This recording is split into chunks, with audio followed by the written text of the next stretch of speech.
Good evening, or good afternoon, depending upon where you're watching us from. Thank you for joining us. I am Ellis Dean, the Director of Digital Programming and Production at blackdoctor.org, and welcome to our second annual Men's Health Summit. Now, what is a Men's Health Summit? It is a place where we talk about health conditions, but we're going to talk about it from the male perspective. We're going to be telling men how we need to do what we need to do to get healthy. And so we have three wonderful panels with you tonight, and we're going to be talking about three things that are really, really salient to men. And that is our heart, that is our prostate, and that is our mental health. So those three things, those are the three panels we have tonight. And we have a special guest, actor Terrence Howard, is going to be part of our mental health panel at 8 p.m. So check that out. And we're going to lead this one off with the heart. So we've got a wonderful panel of some wonderful doctors, and we have a patient that kind of give you a cautionary tale about what we have, about what we can be doing to our heart with what we're eating, how we're not exercising. There's a lot of things we're going to talk about, and some things you didn't even know. That's why we have Dr. Benson on, to give you some things that you may not even know that's connected to your heart health. So a couple of things I need you to do before we begin. And number one, I need you to let us know where you're watching from. We like to know where people are watching us from all over the planet. So if you would drop that in the comment section, we'd love to know where you're watching from, and we'll give you a shout out. Number two, if you know somebody that needs this information, please tag them, share this on your page. Let them know, hey, brother, there's a great show about men and heart health on video right now. You need to get this information. So tag it, share it on your page, tag a friend. And number three, if you have any questions about what we're going to be talking about tonight, please drop that in the comment section. If we can't get to it tonight, please note we'll go back and we'll get your question answered, because that's what this program is about. It is about you.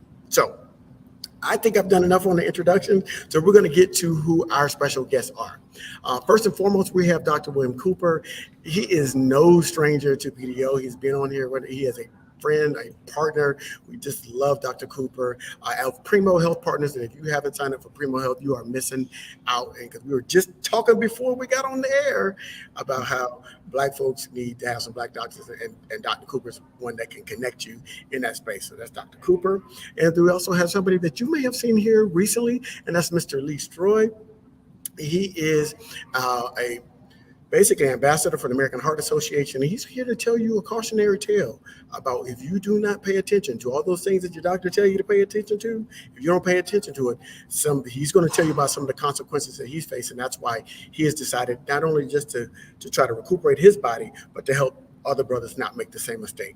And then finally, we have Dr. Richard Benson. And let me tell you a little story about Dr. Benson. I met Dr. Benson at an NMA colloquium earlier this year, and it was such a fascinating conversation, because he talked about the connection between heart disease and something that's going on, neurological, say that 5 times real fast, disorders. And so that's why we have Dr. Benson here, because if you asked me to talk about it, we'd be all messed up. So, all right. So if we could go and get started here, I want to say welcome to everybody. I hope I did you justice with your introductions. And so the first question for you, Dr. Cooper, kind of give us an update on where we are with regards to heart disease, incidence rate, mortality rates, and specifically how that relates to Black men in particular. Yeah. So the good news here is that in 2023, we have the ability to detect heart disease in a number of different ways. And the good news also is, good and bad, unfortunately, on the heels of COVID, we've learned that there can be very, very subtle indicators and subtle things that we can do to try to track down that risk, or help people really to understand that risk. From a big global picture perspective, heart disease is still the number one killer of just about everyone. Okay. And the fact of the matter is we have, in the last 3 to 4 decades, made significant strides in reducing the impact of cardiovascular disease in terms of morbidity and certainly in mortality. Now, those are very generalized terms. In a more specific manner, in terms of African American men, we are still 70% more likely to die of that native heart attack than our white or Caucasian counterparts. We are 70% more likely to develop congestive heart failure. We still have a much higher burden of comorbid conditions, high blood pressure, diabetes, sleep apnea, obesity. All of those things tend to run very, very deep and wide in the African American male community. And so it's very, very important for our guys, our brothers, to understand that, hey, look, it is time to open up, look deep inside, get out there and take advantage of a lot of the things now that are available to you in terms of accessing great care, because we can reverse these numbers. One of the issues as it relates to morbidity and mortality is the fact that oftentimes when we show up, we're in much worse shape.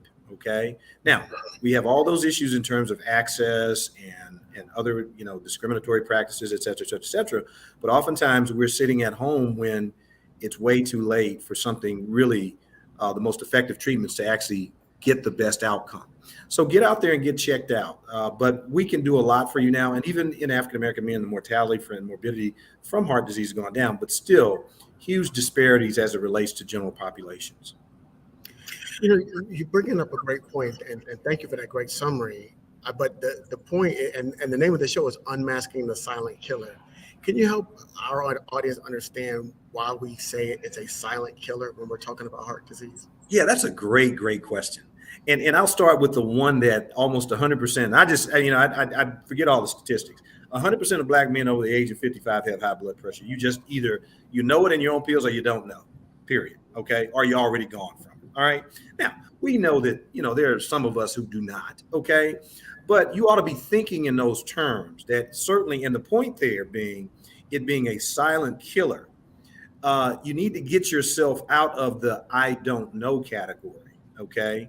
And the only way you get yourself out of the I don't know category when it comes to your high blood pressure is go to your doctor, check it for yourself. Okay. And those kinds of things. Get out of the denial phase or stage and saying, hey, look, oh, no, that doesn't affect me. I eat right. I'm healthy, all this and all these other things. I operate on a lot of guys that are way under their normal body weight. Okay. For conditions related to, quote, hypertension, if you want to call that one of the silent killers. Here's the one thing also I want to bring up about heart attacks that a lot of people don't really understand. And this sounds a little circuitous in the way that I present it, but oftentimes the first sign that you have a problem with your heart is when you have a heart attack. Now, what that means is the damage has already been done. Okay. So you've accumulated years and years and years of things that you think may not be related. Okay. Oh, I'm just slowing down. I don't want to go up that flight of stairs anymore. Oh, I'm just getting older. Oh, it's my knees. It's my back. When in fact, it's your mind. And Dr. Benson can talk about this, telling you, hey, look, you may not want to go up those steps because you're going to get a little short of breath when you do. Okay. So it's those little subtle things and the things that we just want, we just can't seem to wrap our arms around in terms of wanting to attack head on. And we oftentimes wait until the big one hits us. And then all of a sudden, woe is me. And now I've got to try to deal with this. So I want to say that again for the people in the back. When you have a heart attack, you have already done damage to your heart. That is a result of cardiovascular disease. Correct. It's not the start of it. It's one of the ends of it, right? And so we've got to start our heart health way before we have the heart attack, before we have to have our leg amputated because we've got, PAD or CAD or something else that's going on, because those are the symptoms, but those are the results, but the symptoms have been there present well before that. That's why it's called a silent killer, because you don't know what's going on unless you get checked, as Dr. Cooper said. We have another guest that just popped in. I know he's working, so I'm not even mad about him being a little bit behind because he has given up his time here with us, and that is Dr. Jason Frazier. He is a good friend of mine and a cardiothoracic surgeon there in the Chicagoland area. And as you can see, as a panel of all black men. So we brought all black men to talk to black men about heart disease. And this was intentional, folks. So don't get upset, ladies, because I need you to take some notes and tell your man, tell your husband, tell whoever you need to talk to, because they may be out trying to still eat what they shouldn't be eating. So Dr. Frazier, welcome to the program. Thank you for joining us this evening. Ellis, thank you for having me. Dr. Cooper, Dr. Vincent, Mr. Stroy, is wonderful to be in this company. I'm excited to be here. I have some funny stories already about just my preparation. I must admit I didn't get a chance to dive into the epidemiology of African Americans and heart disease, but just skimming the surface, it was staggering, concerning, surprising, eye-opening, and a lot of bit saddening, to be honest with you. And I had some thoughts of despair just within the last 2 hours, just trying to figure out how to wrap my mind around this and how do we approach it. I'm a heart and lung surgeon, so I see this heart disease on the back end. And when I say on the back end, that means, as Dr. Cooper said, patients that have had heart attacks, some of them that present beyond a heart attack and actually have heart failure and sometimes need devices for their heart to continue to work. But other things that we see every day just on the street driving through our community, we see patients in wheelchairs. We see folks that have are clearly amputees. They've lost a limb, maybe both limbs, or they're just walking really slow and they're obese. There are all of these factors that play a role in that. So I'm sure we'll dive into so many of those. But I'm happy to be here. I'm excited to be here. Thank you. You're welcome. And yes, people, he is as young as he looks. So, Hey, I just want to say, I mean, it is an absolute pleasure to be on here with another brother who operates on heart and lungs. Yes, And sir. I live primarily in the city of Atlanta, and you don't have one in Atlanta that does that. So this is pretty cool for BlackDoctor.org to do this. And good to see you, Jason, by the way. Yes, sir. Good to see you again. Yeah, there are two of us in Illinois. Wow. Yeah, yeah. That's unfortunate. And I'm super happy to see him every time I see him. Big hug. It doesn't help. It doesn't help that we look alike. but don't we all look alike? Yeah, well, I was. You know what? I was going to say that, but I didn't want to throw that out there. I'll say it. I'll say it. So, all right, we got the backstory. You hear it, and we're going to get some more from Dr. Cooper and Dr. Frazier. But I want to turn to our guest, Mr. Stroy, and because he's going to share his story about his battle with cardiovascular disease and what got him to the point where not only did he have to fight that battle, but he decided, you know what, I'm not going to let another brother. I'm going to work on my end to be a voice, a cautionary tale to other folks. So, Brother Stroy, thank you for joining us again this evening, and just kind of share with our audience your story. Again, thank you guys for everything. Ellis, I appreciate you. I'm be honest with you. At the age of 38, my life changed completely. I suffered from 3 strokes on December 23rd and December 25th. I had my second and third.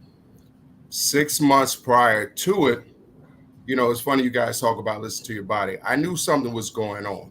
I was waking up in cold sweats, headaches, all through the night. I said, I'm gonna be all right. 2 weeks, I'm looking at December 4th, I actually went into my doctor. He diagnosed me with high blood pressure. And at that time, I'm thinking all the misconceptions of what does blood pressure do to me, knowing that I have high blood pressure, not thinking that if I don't take this, I can possibly have a stroke, possibly have a heart attack. I'm going to wait till the new year to come in because I want to bring it in. I have family coming in town. I want to participate in everything. And I'll start January 1st with medication. Unfortunately, December 23rd, I had a stroke. And when I woke up that day, I had no idea I had a stroke because it occurred while I was sleeping. I was bumping around trying to get my words together, and I saw my wife. And when I saw her wife, I saw a fear in her face that, literally made me cry because I didn't know what was going on, but she was smart enough to call 911. And they took me to the hospital, and that's when they told me I had a stroke. I was in there ready to get out, still in denial of what's happened. December 25th, I had my second and third stroke. I could not move. It left me with my deficit, lost my vision. Now, I'm in rehab for over a year. I was in inpatient rehab for a month and a half, still in denial, thinking that I'm 6'4", 220 pounds, former D1 basketball athlete. I'm fine. I'm gonna tell you how much I was out. The physical therapist recorded me one day and told me to wait for my wife to come in to show me what I look like. And when I tell you I'm on the treadmill, struggling, shaking, I'm trying to get up on just simple things that I'm thinking in my mind, I'm able to do. And at that point, it broke me. And instead of fighting, I probably took about a year or two crying, in a bad depression, trying to figure out why me. I'm looking at everybody else around me like, hey, you know what? Why did this happen to me? And one day I stopped and realized, why not me? I'm a father of five. Happy late Father's Day to the fathers out there. And I Appreciate it. realized that this is why it happened to me. I can show them another side, and I had to reinvent myself. From finances, from living in the DMV, having dual income to having no income. I put so much stress and pressure, and also anxiety on my family because they didn't know what was my next step. So I went from a place never taking medication to taking 12. And people say it could be prevented. Yeah, it could have been, but if I would have listened to my body, and more importantly, took the actions to proper protocol 4 or 5 months ago, be prior to the stroke, things would have been a lot easier. So I sit among you, 8 years, and I still suffer from a lot of different things from my stroke. So don't get it twisted. I got my fresh shape up today for you guys, but I struggle with a lot. But it's my duty to share that it's a lot easier to prevent heart attacks, strokes, than to try to recover from one. So if you don't believe it, man, trust me, I'm a living example of what it looks like. So, Jason, I see your face. When you hear that story, I'm sure you've heard that many times before in your practice. You know, the one thing that I don't hear that really just scares it always scares you personally when you can look in the mirror or look at Mr. Joy because he looks like you, he sounds like you. Now he's a little taller than I am, but when you tell me that he's 6'4" D1 athlete, and you say, "Man, this guy had a stroke," it scares you, and it scares you to a point where you just say, "Man, what can I do to?" What can I do to have this not happen to me? And I think what you said at the end, it's a lot easier to prevent having a heart attack than to recover from having a heart attack. So do I see this? Yeah, I got a guy next week that we're doing a triple bypass on. He's 43 years old, man. Mm, I'm 45. And wow. I hate that. And Right. and the bad part is he's had a stent. He had a stent a couple years ago. So I Wow. think he had a stent placed in his 30s. So the disease is out there. And really, I'm curious to see what the thoughts would be. And I don't want to guide the conversation, but like I said, just in my reading, with the demographics and the epidemiology, particularly affecting us, how do we attack this? How do we attack this? This is a beast. It's a beast. Well, we're gonna get to solutions at the end of this conversation. That's a panel trick that we save the Sure. solution to the end to I get got people you. to watch the whole Okay. time. I got you. We're gonna scare them enough to get to the solution. But so we're gonna turn to Dr. Benson. As you can see, he's got all the alphabet soup behind his name. So he, he has done it all. He's also working at the NIH, and they've got an interesting program and platform going on. So Dr. Benson, kind of talk about what our discussion was when we first met back in March and what really intrigued me. And I said, when I had this conversation, I got to bring Dr. Benson because we had this conversation. So, welcome to the program, Dr. Benson, and let us know specifically why I invited you. No, thank you, Ellis, and thank you to my fellow panelists, Dr. Cooper, Dr. Frazier, and Lee Stroy. It's a pleasure to be with you today. I'm actually a vascular neurologist, and so oftentimes people think when you think of cardiovascular disease and stroke, the risk factors are the same for both. And so the heart and the brain are very intimately connected, and they're connected through the blood vessels. Dr. Cooper mentioned earlier, talked about why the silent killer. High blood pressure is this, what we call the silent killer, because you don't have symptoms that are associated with it. Most people don't know that their blood pressure is elevated. In fact, 1 in every 3 adult Americans actually has high blood pressure. And when you start to think in terms of adult Black men, as Dr. Cooper mentioned, depending on the room that you're in, 1 in every 2 or almost every adult Black male will have high blood pressure and may not know it, may not check their blood pressure, may not know what it is. And when we think of cardiovascular disease and stroke, it's a major area of health disparity. I did work on the first study in the United States to look at strokes and Blacks, whites, and Hispanics living in the same community. stroke is actually 2 times more common in African Americans compared to whites, and it's 1.5 times more common in Hispanics compared to whites. And so it's a major area of health disparities. Blacks have the highest rates of hypertension of anyone. African Americans have the highest rate of hypertension of anyone in the country.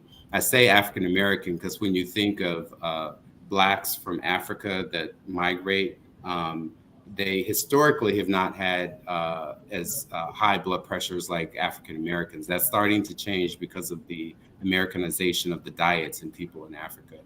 But there was a study previously that showed that Blacks who migrate to the United States, that their blood pressure risk, when you look in subsequent generations, is similar to those of Blacks in the United States that grew up through the diaspora and slavery and everything that took place in the United States. So that suggests that it's an area of health disparities. There's probably some structural thing that's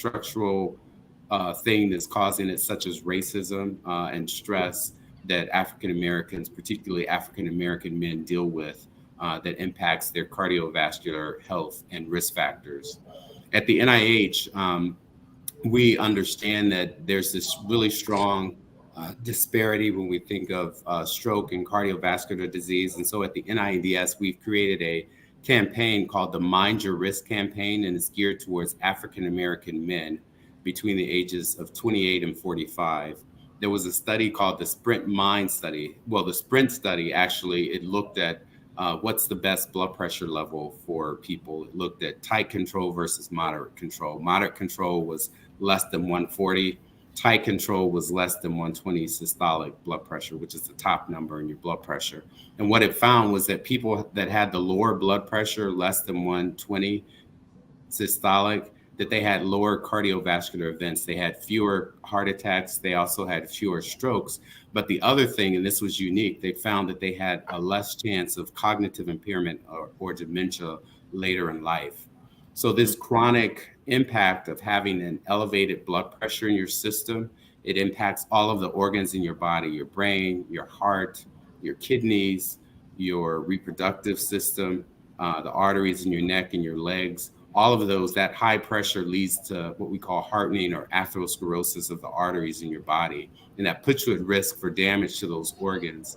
And so what we are looking at doing is trying to look at the highest risk population in the United States, African American men, as I mentioned, between the ages of 28 and 45. If we can get them to check their blood pressure, to know their numbers, to get it under control, and as Lee Stroy mentioned, the best way to treat a stroke is to prevent it from happening. So if we can get them to control their blood pressure, lower the risk of stroke, also lower the risk of heart attack, then we can also lower the risk of dementia and cognitive impairment later in life. And this is actually the only modifiable risk factor that we have in terms of dementia. So I'll stop right there. Wow. So that's the Mind Your Risk. I did put the link on the screen, and it's also in the comment section. So if you want to learn more about that program that's going on at the NIH and that study going on, please click on that mindyourrisk.nih. They got a lot of dots, so just go check it out. Just click on that, and we'll figure that part out. So I'm going to speak. So Lee, I'm in your camp, right? So I'm in the camp of I'm not a physician. I feel great. I exercise. I try to exercise as much as I can. I consider myself an athlete back in the day. Not quite at your level, but I was mean on the hard top once in a while. But and Dr. Cooper, this question's for you. How do men? Because I have a cuff at home. I have a blood pressure cuff at home, and I look at it more than I wear it, than I put it on. Because when I see it elevated, I get that nervous feeling. I get that uneasy feeling. And I don't like that.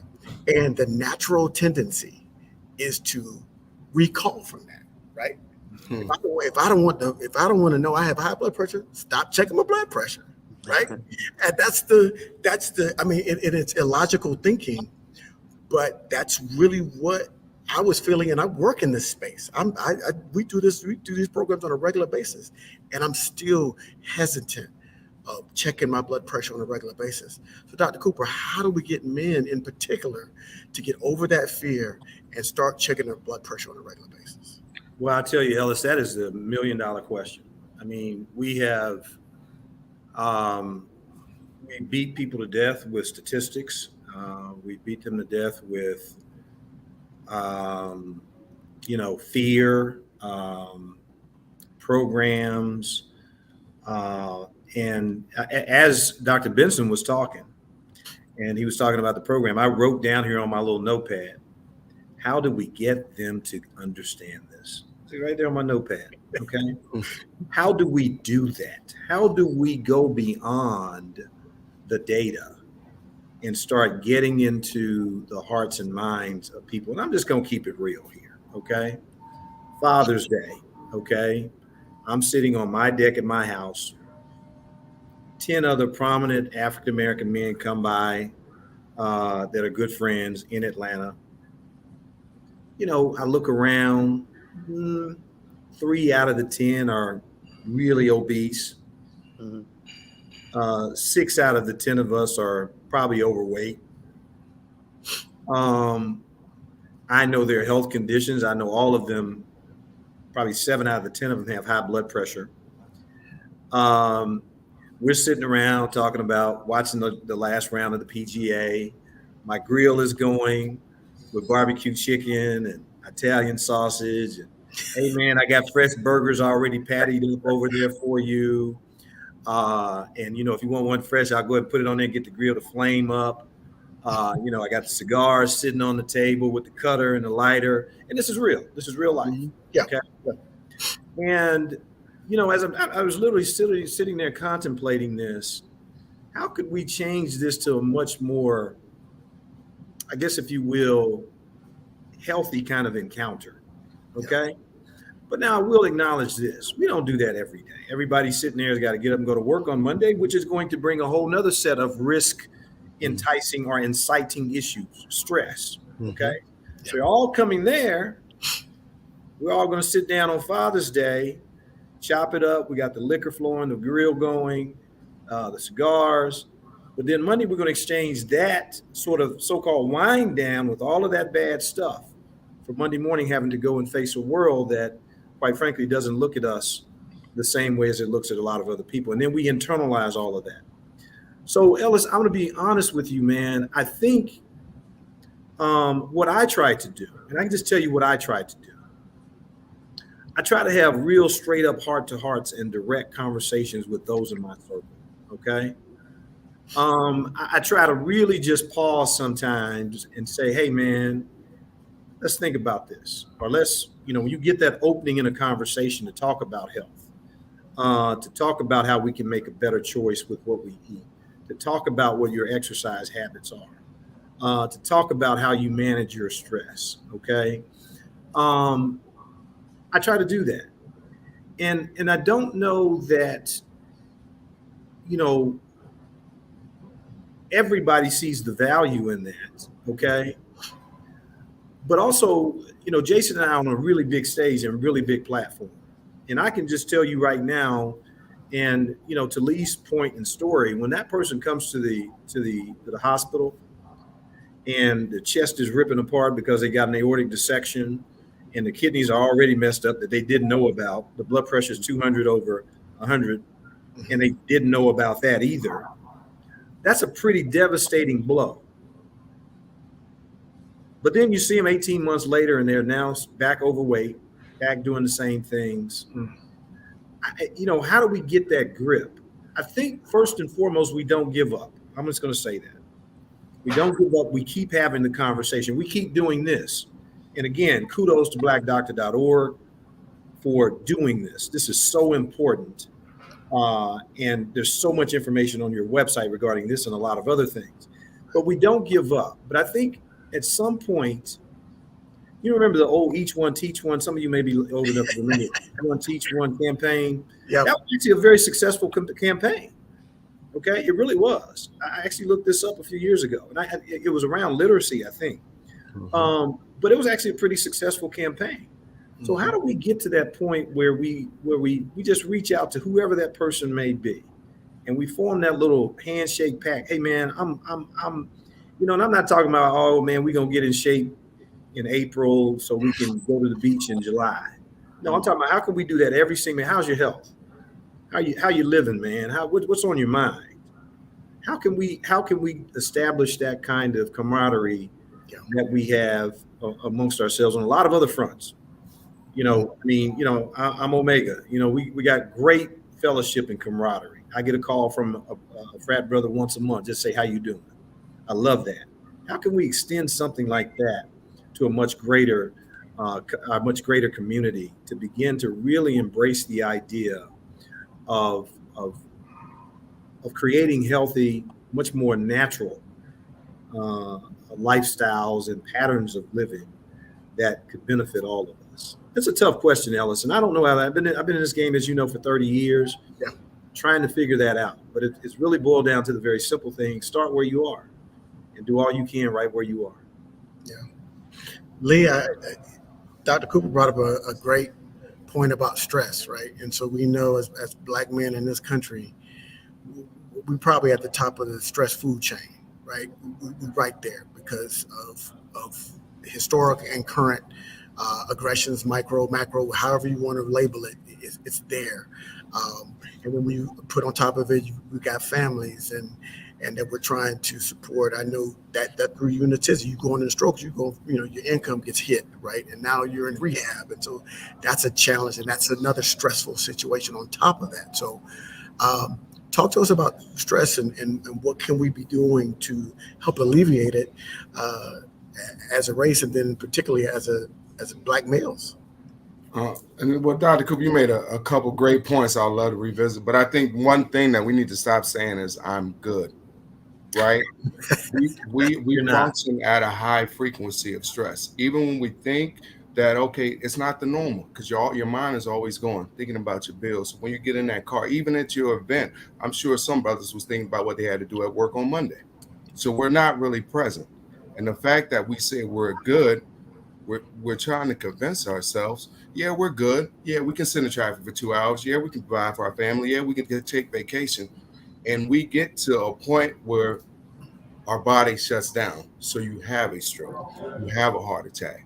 So one thing you said, and I was thinking, and I'm running the rail, and I'll be honest, from 20 to 40, I know a lot of brothers that have good jobs, that have insurance, self-employed people. I think one thing that we need to revisit is that, when we're growing up from birth to about 16, we make sure we go to the doctor once or twice a year. When we get grown as Black men, we don't go to the doctor unless we have something wrong. Mm-hmm. Yeah. So I think that might be a bridge right there that we need to revisit. From that 20, 21 to that 40 area, we need to make sure that we still go to the doctor minimum once a year. That's a great point, because you're right. I don't think I saw a doctor in my 20s unless I heard something. Yeah. I want to say something. I want to say something real quick, Ellis, to interrupt. I'm sorry, but Lee, you're absolutely right, man. That I'm good. We need to start following that up with, are you really good? Yeah. Seriously. Are you really good? Let's have a conversation. I love that. We got to get it. Oh, I'm good, bro. I'm good. Mm-hmm.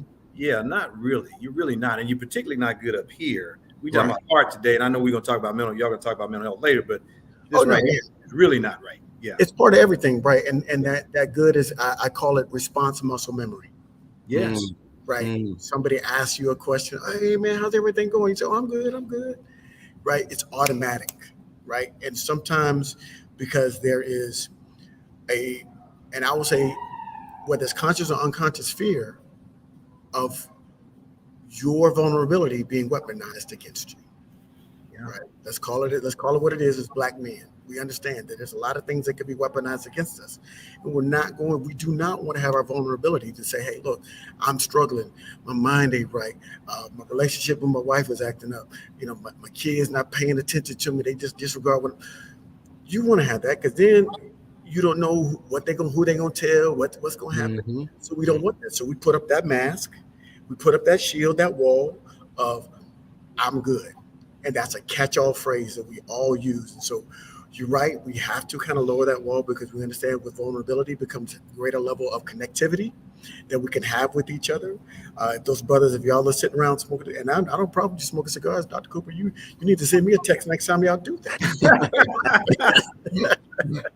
But Let me say, I want to jump in for a moment. I think part of it is that it's cultural. When you think of things in our diet, some of the things that we do, and then the stress that Black men that we deal with, I think a lot of that is just part of our culture. What we have to do is change our culture and change our paradigm. And so, as Dr. Cooper mentioned as well, I also thank Black Doctor for having this forum, and I think having other forums like this where we make it part of our culture that we do check in on each other and we do ask that second question that Dr. Cooper talked about. Are you really good?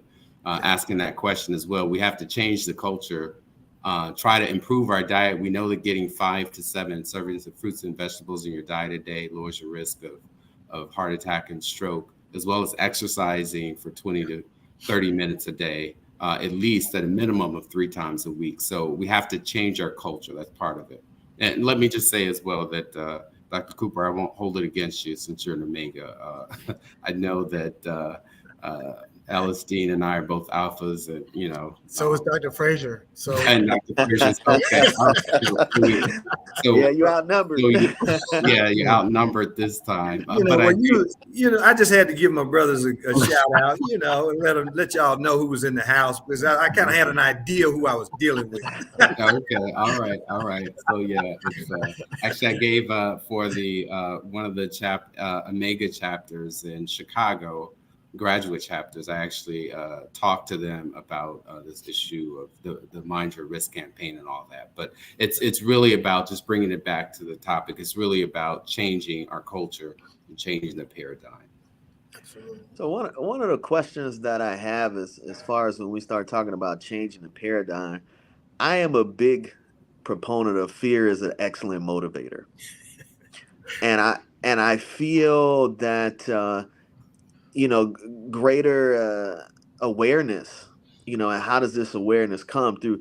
We have seen so many celebrities, comedians, etc., that have had clearly cardiovascular events and death, and there's not much said about that. It just kind of it happens, but we don't discuss it. And I think maybe talking about the anatomy of some of that and exactly why it happens, what is the effect of obesity? What is the effect of diabetes? What is the effect of poor diet? And how does that manifest in overall poor health? And what are some of the things that we can do as maybe younger men, in our 30s and 40s to start kind of curtailing some of the habits that we have in our 20s? Because generally in our 20s, you can do whatever you want to do, but you have to understand what are going to be the downstream repercussions of those decisions. So I guess what I'm saying is a fear campaign. Maybe that's something. People really have to know, what's going on and why people die. You look at Warren G and Nate Dogg, cardio. Mm-hmm. Look at Dr. Dre. Look no further. Look at Dr. Dre. I'm Here's not my sure. case. I hate to bring up Jamie Foxx. I don't know. I don't know Mm-hmm. exactly what happened to him, but it sounds like a cardiovascular event. And we have to be a little more vocal about that. And I totally agree. And we got to get out of the frame of mind that that's grandma. It's something that happens when you're old, when you have strokes, when you have heart attacks. It happens when you're old. So we can get it in. We don't got to worry about anything because it's an old person kind of thing. And it's not a lottery. I would say, I'm going to add that piece. It's not a lottery because we see it and we say, oh, well, my number didn't get pulled this time. No. Having a stroke, having some sort of cardiovascular event, there is a direct connection to your lifestyle, right?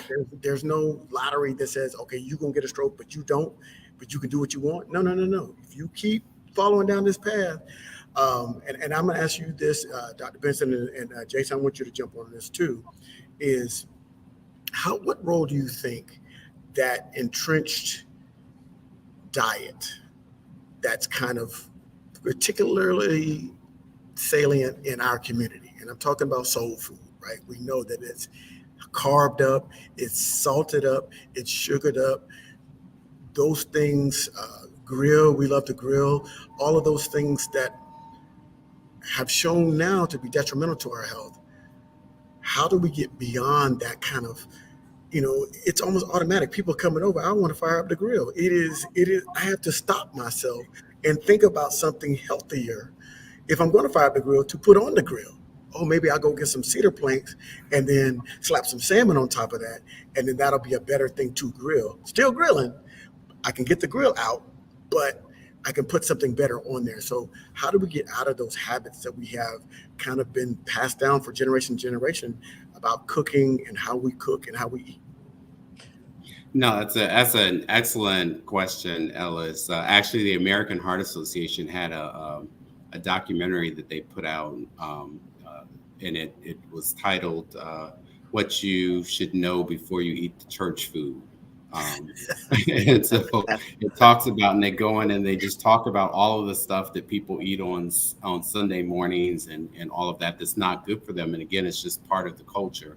I've tried to, in the past, I sort of look and in terms of the research, in terms of why African Americans have such a high rate of hypertension. And we tend to also be very salt sensitive. And so there are a lot of theories. One of the theories that sounded biologically plausible to me is that during the transatlantic slave trade, where blacks were being brought from Africa over to the Western countries, that those people that survived were those that were able to retain sodium and not get dehydrated.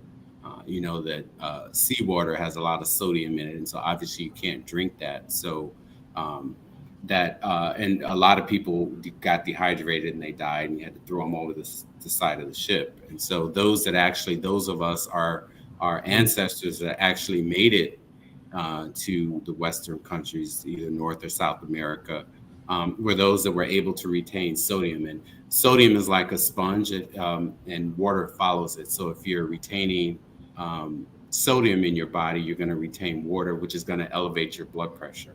And so that's sort of one theory in terms of why African Americans are so salt sensitive. And so salt in and of itself is just bad. And there are a lot of other seasonings out there that we can start including in our diet to season food besides salt. But again, I think that's cultural. And then, the diet, the quintessential diet that people talk about in terms of health is the Mediterranean diet. I hate that it's in the Mediterranean, but I don't hate that it's in the Mediterranean. But we need to come up with a diet that's healthy for us and give it some kind of a name that has, the more fruits and vegetables and whole grains, less refined white sugar or, white flour and those kinds of things, because it's much better for us. And also decreasing the amount of red meat, fatty meats that we have in our diet, and increasing the amount of fish in our diet as well. But that's a great question, Ellis, and I think that a lot of it again comes back to the culture of our diet and what we eat. So I would say I'm sorry. Go ahead, Dr. Cooper. No, go ahead. Yes. I would just say moving away from cultural norms is something that we're going to have to tackle as a culture. I remember driving in Chicago years ago, and one of the Nation of Islam guys that was out selling a paper, he said, nobody cares about black people but black people. And I've always kept that in my mind. I mean, this was like when I was in high school. And my point to this is that we're going to have to function and kind of police ourselves, because I'm not sure that anyone else and other groups are going to help us in the way that we need to be helped. So when it comes to dietary intake, some things are just going to have to, culturally, we're going to have to come out and say, hey, listen, you can't do that. You can't have foods that are super high in salt. You got fast food is bad. I didn't even know what refined carbohydrates really were. I just learned about it a couple minutes ago. I'm a doctor, but I just learned about it. And so the problem with refined carbohydrates, which is super high in your fast foods, is that it causes a huge sugar rush or glycemic index. It makes your sugar go way up. And that can, be a huge proponent for development of diabetes. We had a 60% increased risk for development of diabetes. diet, and more diet. How exactly do we focus this? Now, you guys said something that I didn't really like. You guys said that we can't grill and we can't throw whatever on the grill. Oh, I'm gonna grill, Jason. I was about to chime in. Hold up, bro. No, I'm gonna grill. I'm just not gonna grill. I'm just not gonna grill every day. Okay. Exactly. There we go. So I believe in everything in moderation, but one of the things that, so many of us are in food deserts or even swamps. Mm-hmm. And so your access to quality foods is not really there. So I can buy the worst stuff ever, grill it on Sunday, but on Monday I'm gonna have a wrap. I get a wrap and with spinach and call it a day and nothing else. But that's different from someone who's just having poor food choices, fried foods. When you bring up fish, where exactly am I getting fish from in a food desert? That's going to be a challenge.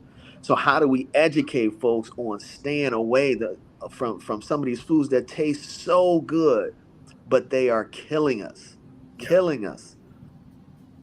Yeah, Jason, I think one of the things I was just going to say in terms of this discussion around diet, and again, start where you are. I talk to my friends about mindful eating. I do that every single day. I mean, now, despite Father's Day and probably the next big holiday that comes up, July 4th. Yep. And then after that, Labor Day, I'm going to do what I do. Okay. But in between, I'm not going to wake up on. Yesterday, I can tell you, I had a whole grain muffin for lunch. I had a half a salad for breakfast, a half a salad at lunch, and ate the rest of the salad later on with a lean piece of turkey. And that was it. That was my meal that was my meals all day yesterday. And I drank plenty of water. And so, but I think about those things on a daily basis. I mean, you can't just go through. I mean, and one of my dearest friends in life, and I had this conversation with him. I said, "Hey, man, are you living life or is life living you?" I mean, you walking around constantly with 2 cell phones. You wake up in the morning, sometimes during the night with 2 cell phones. You know what I'm saying? I mean, there's no valor in having 2 cell phones. Right. I know that's what the guy said on the rap song, but there's nothing victorious about that. I'm impressed you knew that song, Dr. Cooper. I'm impressed you knew that song. Right. That's all I'm gonna say. I got But anyway, I mean, I say that to say, man, we're chasing this life, and we got to stop. We got to just slow down and start enjoying this life. I will say one thing about the fear thing. I don't think it really works, Jason. I think because one of the most primal issues that we have as human beings is fear, and that's the fear of dying. But what happens with fear, as a lot of neuropsychologists will tell you, some of Benson's got, is that what it does is it just inculcates more fear. You basically put it somewhere else, okay, and or it results in avoidance, okay, because most of us, all of us, 100% of us are afraid to go to that doctor because we don't want to know what he's going to find. Yeah, I mean, they show up in your hospital every single day, and they came in with a cough and a cold, and now you're treating their heart attack, their stroke, the kidneys. Where did y'all find all this? Because we went looking. Because guess what? You haven't come to us before now to have things checked out. So can I just chime in real quick? You guys make a perfect point, and I'm thinking about it. And full transparency, I'm from Florida, went to school in Alabama, and I'm a vegan. Now, I took that route in my recovery, right? And I still get on the grill too, so you can still enjoy things. But one thing that you got to realize with the food, everyone, you're going to eat every day, so you got to prepare. You got to be intentional with what you're putting in your body. So you know what time lunch is, you know what time dinner is. So we shouldn't be surprised. So that's one. And Dr. Benson's a big, he schooled me on the desert zone too, and that's a real thing. But we know preparation is the key. So we got to be intentional with what we put in our body, and we got to start there. And again, I know, brothers, we get in it. You cannot have the yak and then have the apple pie and then go to do the remix. It's moderation.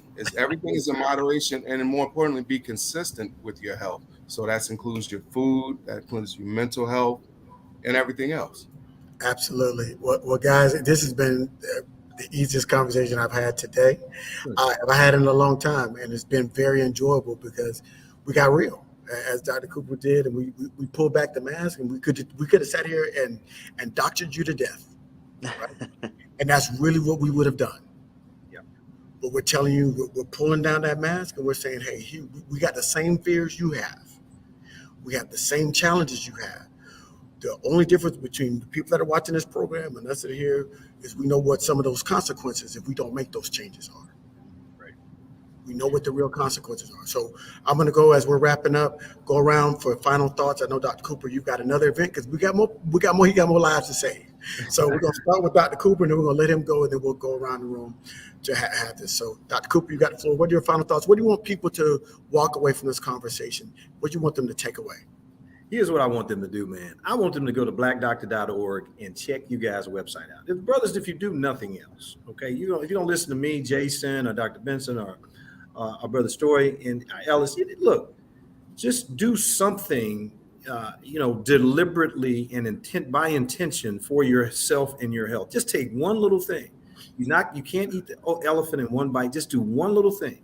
If that one little thing is nothing else but, maybe if you're drinking 2 Cokes a day, maybe drink one or a half of one. But just do something and start very, very small and create a little bit of a habit around that so that those habits become much bigger changes in your overall lifestyle.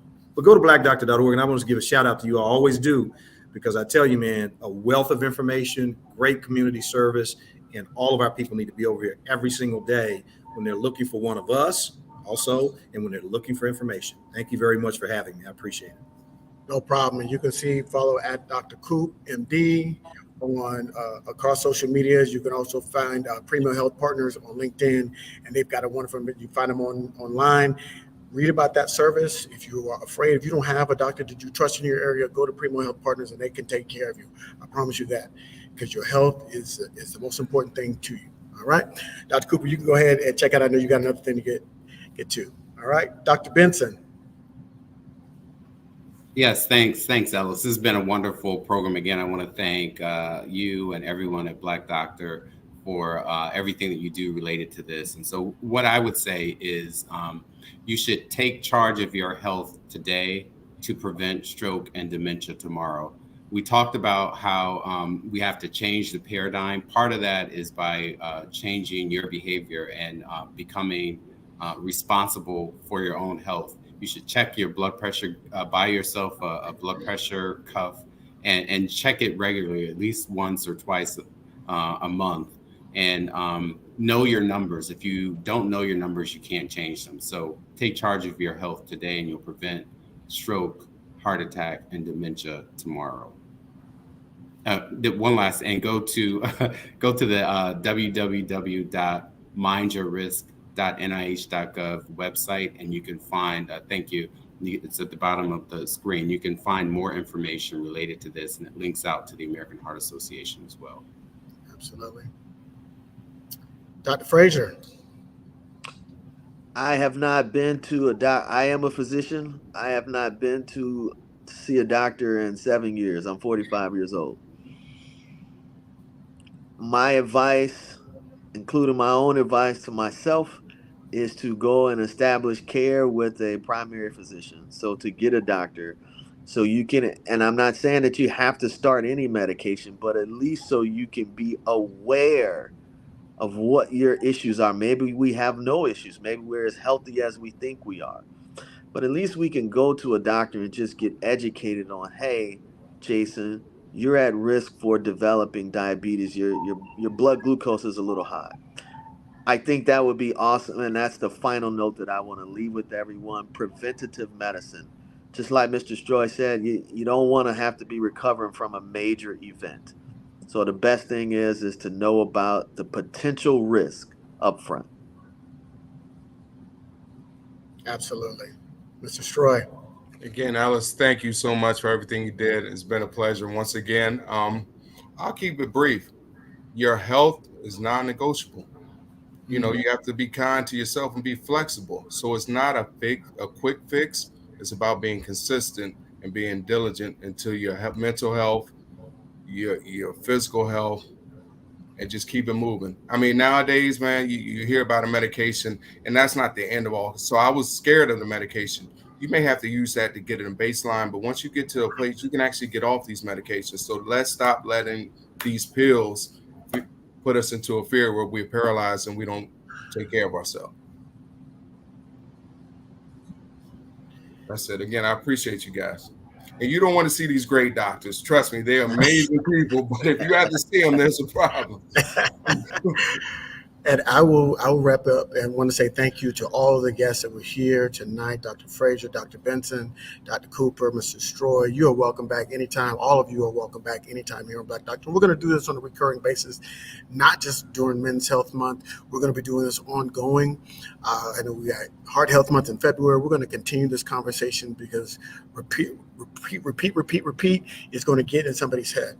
What I will leave people with is this: what Jason said, what Dr. Benson said, what Dr. Cooper said, what Lee Stroy said, and what I will say is this: to develop a habit does not mean you have to make a total life change. Nobody makes a total life change. That's why you have all those people that have those New Year's resolutions and they're done by January 31st, right?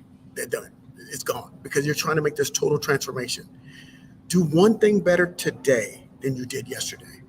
And then do one thing better tomorrow than you did today. Incremental change is what's going to sustain over time. So my family took me out for Father's Day dinner.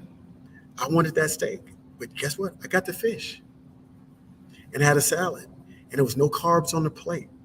And I was okay. It was delicious, right? And I felt better. And I walked out of there, I felt better about that. And I wanted the steak, but over time, reduce the salt. If you do 2 shakes, do 1 shake. That's one thing better than you did before. So don't try to make these total overall, like you see on the shows where they overhauling the house in 2 weeks. That's the magic of television. Change happens over time and it happens very, very slowly, but it calls you to make a decision and be 1% better every single day.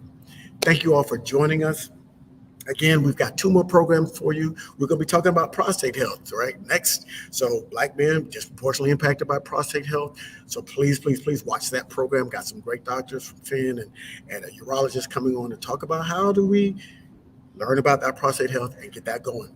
And then finally, our final conversation is going to be with actor Terrence Howard, and we're going to be talking about mental health. He's going to be kind of talking about stuff that he's gone through, and we're going to be talking about how you can apply that to your life. So stay with us. Men's Health Summit just got started. We just kicked it off with a bang. So thank you so much.